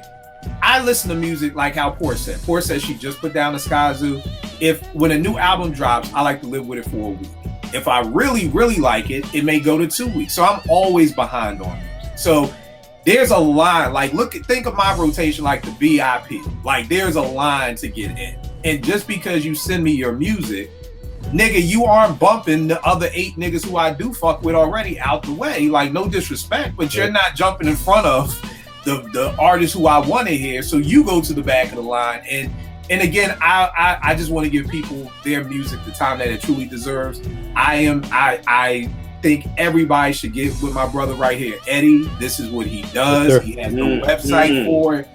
You should get with him. He will listen to your music. If it's dope enough, he may post it. He may even interview you. So again, I appreciate people wanting my opinion, but I got a new job now. I'm swamped. I'm just not going to have the time to give your music the time. And I want to give it the time it deserves. I mean, I can't just listen to it one time real quick and be like, all right. But I want to give your music the time that it deserves. I can't do that. Eddie can. So Eddie, tell me about freestyles. Yeah, man. So I got the website freestyles.com. I got the freestyles Instagram page. So I'm in the process right now of revamping the site. You know what I mean? Like, honestly, I had put it out there originally. I felt like it was good enough, but honestly, like I needed to revamp it. Like, it's difficult. The way it is now is difficult for me to maintain and manage. So I'm in the process. By the time this posts, my new website should be live. And, hopefully, y'all check it out. Y'all like it. I'm going to have a new form for submitting. Obviously, if you follow me, you could hit me up on my DMs. But, I'm going to have a new form for submitting. I'm going to have a whole new process, streamline it. And, man, I hope you guys like it. But, right now, you can check out what's out there and just know that something better is coming. So where do you want them to send stuff? Do you want to do it at the Freestyles or at Eddie? Yeah, like I said, right now, if you follow me, you could DM me. Like I said, there's a lot of y'all artists on Twitter that I follow that I don't even know you got music. So, just shoot it to me, man. Shoot me your best stuff, and I'll take a listen. I might give you some, feedback, and I'm gonna keep it real with you. But like I said, I'm not sure if my website will be done by the time this comes out, but I will have a form on the website to streamline the process of the submission. So look out for that as well. And I will say this, if Eddie fucks with your shit, he will become your biggest cheerleader. I'm God is one of the key people who, he sent me a shit. I listened to it. I was like, yo, this shit is dope. Sent it to everybody up here. So again, this is the person who you want to be getting your music to get it heard and possibly get it out there and help you even more. So definitely hit him up. JR, tell him everything, good brother. The show, everything. What's going on? Oh man, R&B representatives with my partner Crime Elise. We have a show, Catch That, that we just, our last episode we did with Terrence Martin, that had produced with Kendrick and all that, and it was a dope episode. You got to learn who he was a little bit, which I thought was dope. That's what we kind of want. But what I'm really loving is the Catch That minis. I am loving this show. Eddie has been on it. Kill, you have been on it. Porsche has been on it, which we want y'all all back. And it's just like you can pick a song that's a favorite of yours, and then we talk about it. Talk about how you love it. When did you hear it? Things like that. And we just have a dope conversation about it, and I'm loving it. So to Catch That, you can. It's on rnbreps.com. Follow us on the R&B Reps on YouTube. What else? You can follow us on Twitter with R&B Reps. Follow me on JR World of Soul. Follow Elise, Naturally Elise. And we just did something that was really, really great. We did it with Bow-Legged Lou from Full Force. We just did something with him. And we don't know when it's coming out, but we'll give y'all more information when it does. And we got a couple of interviews that's definitely coming up that I'm very excited about. And on October the 9th, me and Elise is doing a live show in Duke University. And we're doing a live show in front of like some big people. So this is a big deal for us. Y'all doing an episode of Catch That Live? No. We're actually doing a live show, period. So it's going to be like how we do our lives. Oh, okay. Oh, I thought you meant y'all were performing. I'm like, nigga, you sing? Like, what are y'all got a single? Oh no, like so Duke University does like this thing for the liberal arts program that they have. Oh, and Elise actually has a connection with one of the dean, and the dean actually listened to one of our radio shows and he loved it. Oh. So when he was like, yo, I have a liberal arts thing and I have a big thing where I have like performers and rappers and thing, and he actually gave us a spot. So October the 9th, me and Elise is actually doing a live thing there at Duke, and we're talking about the evolution of R&B, and we got our own DJ, and it's a whole big thing for us. Really? So we're gonna actually start putting that out in maybe about a week or so. So I'm excited about that. What R&B Reps is taking, I never knew that it could do this, and it's taking us to places I never thought. But yeah, just follow us on R&B Reps on YouTube. You can go to rnbreps.com, and that's where we at. And I think that's it. Yeah. All right. Good shit, man. Good shit. Proud of you, bro. Porsche. On Twitter, at @SherShayLaPorsche. It's my only account. I don't have another one. So if you see fake accounts, it's not me. I am at @SherShayLaPorsche. Yes. That's it. And since Portia's not going to talk about it, you know, she's I don't even know what the word is. She doesn't pump herself up, you know, enough. But you know, she has been killing it with these Twitter Spaces. Like, yes, she has. Yes. Let me tell y'all about Portia. Like, she can get these verified accounts, like your favorite hip hop artist. She could get them to go in the Twitter Space and contribute and be engaged. Like, yo, like Portia is the consummate host. Like, she's super dope. So, yo, come by, man. Come by the Twitter Space. It's so chill with it. Is he so chill with it? Your favorite MC, your favorite producer might come in there, man. You never know. Mm-hmm. Yeah, I tell Portia after every show, I always text her and tell her how dope she is. I appreciate you guys. Thank you. And y'all already know this with me, Kill889, Instagram, Twitter, willmakebeachfruit.com. Get that Willmatic joint right there, that Eddie Sporting. All proceeds going to Miss Versi, who is Vegas's aunt, who's Ill Will's mother. The EP is about Ill Will, Vegas's cousin, the Queensbridge legend who was killed.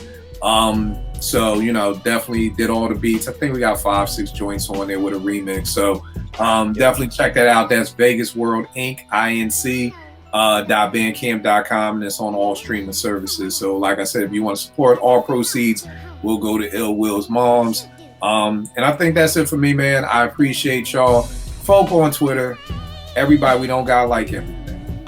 You know what I mean? I honestly think it's doper when people don't like what I like. Because to me, again, it's not about me, it's about the culture. You know what I mean? And I'm not a big Mega fan. Portia's a good big Mega fan. You know what's dope about that? If nobody likes Mega, then Mega can't feed his family.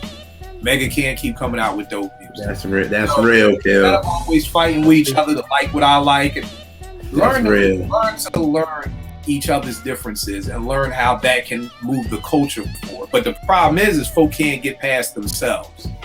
You know what I mean? But if you take yourself out of the way and just really love hip hop like that, that's what I want. People have this thing like, Kill, you just want people to agree with you. No, the fuck I don't. Nigga, I just pulled out M.A.R.S. Like, these people make fun of me for M.A.R.S. all the time. Like, I'm never anybody who's like, oh, please help me, or I need help, or have my back. I don't care. So I really don't. We have to move past you like what I like. Like, yo, that's so dope. I love the fact that people love stuff that I don't, because it keeps the culture moving forward. It keeps people who may not been able to feed their family to be able to feed their family through this culture that we love. So if we can just move out the way and stop being about you gotta like what I like and be like me, like, nah, like let's just support each other and, you know, just hip hop is supposed to be a welcoming place. Of course, I forgot the guy whose name, white guy, was in the space with us, and when he said, "Yo, hip hop saved my life because I couldn't get anybody else to accept me until I met people in hip hop and they accepted." Nick? And I'm like, that's what hip hop is supposed to be. Nick or Ace? It wasn't Ace, and I don't think it was Nick. It was no? Nick. He was new Nick, to me. He was new to me. The baseball examiner profile. I don't know anybody's real name on Twitter. All I know is people's at names. So I don't. I think Nick is the he examined baseball. Yeah.